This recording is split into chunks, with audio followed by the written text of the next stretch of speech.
ഇന്ന് ലോകത്തതാ ബാങ്കിലൂടെ അവിടുത്തെ പേര് മുഴങ്ങുകയാണ്.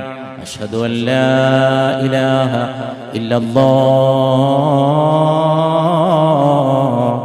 എന്ന് പറഞ്ഞു കഴിഞ്ഞാൽ ഉടൻ തന്നെ അഷ്ഹദു അന്ന മുഹമ്മദർ റസൂലുള്ളാഹ്.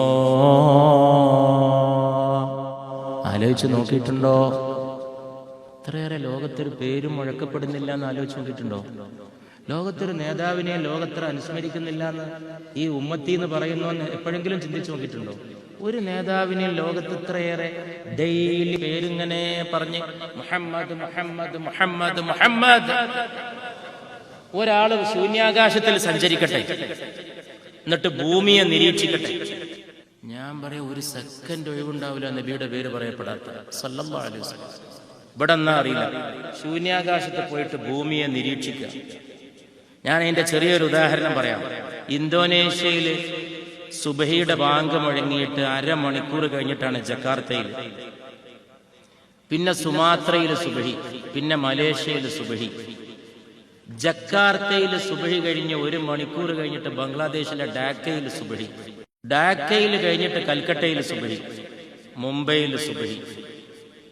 ഇന്ത്യ രാജ്യത്തിന്റെ പല ഭാഗങ്ങളിലും പിന്നെ സുബഹിയായി, ശ്രീനഗറിൽ സുബഹിയായി. അതേ സമയത്ത് അല്ലാമ ഇക്ബാലിന്റെ ഗ്രാമമായ സിയാൽകോട്ടിൽ സുബഹി. ഒരു സുബഹിക്കാണ് അല്ലാമ മരണപ്പെടുന്നത്. പരിശുദ്ധ റസൂലിനെ അങ്ങേയറ്റം സ്നേഹിച്ച അല്ലാമ സുബഹിന്റെ ബാങ്ക് മുഴങ്ങുമ്പോഴാണ് ഈ ലോകത്തെന്ന് പറയുന്നത്.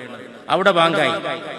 അത് കഴിഞ്ഞ് അഫ്ഗാനിസ്ഥാനിലെ സുബഹി, അത് കഴിഞ്ഞ് മസ്കത്തിൽ സുബഹി, അത് കഴിഞ്ഞ് ബഗ്ദാദിൽ സുബഹി, അത് കഴിഞ്ഞ് ഹിജാസിൽ നബി സല്ലല്ലാഹു അലൈഹി വസല്ലമയുടെ അന്ത്യവിശ്രമത്തിന്റെ മണ്ണിൽ മദീനയിലും മക്കയിലും സുബഹി, ദുബായ് അബുദാബി അടങ്ങുന്ന UAE സുബഹി, ബഗ്ദാദിൽ സുബഹി കഴിഞ്ഞ് 1 മണിക്കൂർ കഴിഞ്ഞിട്ട് ഈജിപ്തിലെ അലക്സാണ്ട്രിയയിൽ സുബഹി, അലക്സാണ്ട്രിയയിലും ഇസ്തംബൂളിലും ഒരേ സമയം സുബഹി, പിന്നെ സിറിയയിലും സോമാലിയയിലും സുഡാനിലും സുബഹി, പിന്നെ ലിബിയയിലും ടുണീഷ്യയിലും സുബഹി. അപ്പോഴേക്ക് ഇന്തോനേഷ്യയിലും ളുഹറായി. മനസ്സിലാക്കണേ, ഇന്തോനേഷ്യയിലും ളുഹറായി. ഇവിടെ സുബഹി തീർന്നിട്ടില്ല. ആഫ്രിക്കയിൽ സുബഹിയാണ്. അവിടെ നിന്ന് അങ്ങോട്ട് അമേരിക്കയിലേക്കൊക്കെ പോകുമ്പോ രാത്രിയാണ്.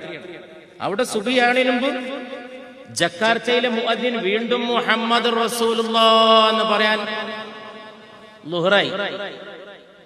ഡാക്കയിൽ ളുഹറാവുമ്പോ കിഴക്കൻ ഇന്തോനേഷ്യയിലെ അസ്റായി. ഡാക്കയിലെ മുഅദ്ദിൻ അഷ്ഹദു അന്ന മുഹമ്മദർ റസൂലുള്ളാഹ് എന്ന് പറയുമ്പോ സൗത്ത് ഇന്തോനേഷ്യയിലെ മുഅദ്ദിൻ അഷ്ഹദു അന്ന മുഹമ്മദർ റസൂലുള്ളാഹ് എന്ന് പറയുന്നത് രണ്ടും 2 നേരാ. അവിടെ അസ്റായി.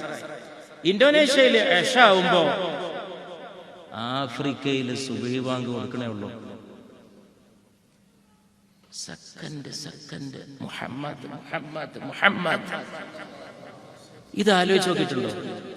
പ്രപഞ്ചം മുഴുവൻ മുഴങ്ങുന്ന നാമധേയമേ മുഹമ്മദ് മുസ്തഫ സല്ലല്ലാഹു അലൈഹി വസല്ലം.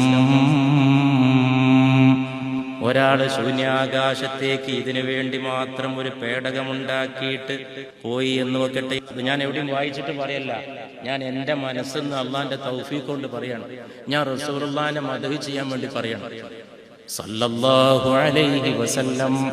എന്നിട്ട് ഒരു പ്രത്യേക ഓഡിയോ സിസ്റ്റം വെച്ചിട്ട് ഭൂമിയിലെ ശബ്ദ തരംഗങ്ങളൊക്കെ പിടിച്ചെടുക്കുന്ന അതിശക്തമായ ഇൻട്രിക്കേറ്റ് ടെക്നിക്കൽ സോഫിസ്റ്റിക്കേറ്റഡ് ആയിട്ടുള്ള ഒരു ഓഡിയോ സംവിധാനം വെച്ചുകൊണ്ട് ഭൂമിയിലെ ശബ്ദ തരംഗങ്ങളകിലവും പിടിച്ചെടുക്കുന്ന ഒരു യന്ത്ര സംവിധാനം വെച്ചുകൊണ്ട് നാളെ ശാസ്ത്രം പുരോഗതി പ്രാപിച്ച ശേഷം ഏതാനും മുഹിബ്ബുർ റസൂലുകൾ, പ്രവാചക സ്നേഹികൾ സല്ലല്ലാഹു അലൈഹി വസല്ലം ശൂന്യാകാശത്തേക്ക് ഒരു ഉപഗ്രഹം ഉണ്ടാക്കി അതിൽ യാത്ര ചെയ്തിട്ട് അവര് ഭൂമിയിലെ ശബ്ദം പിടിച്ചെടുക്കട്ടെ.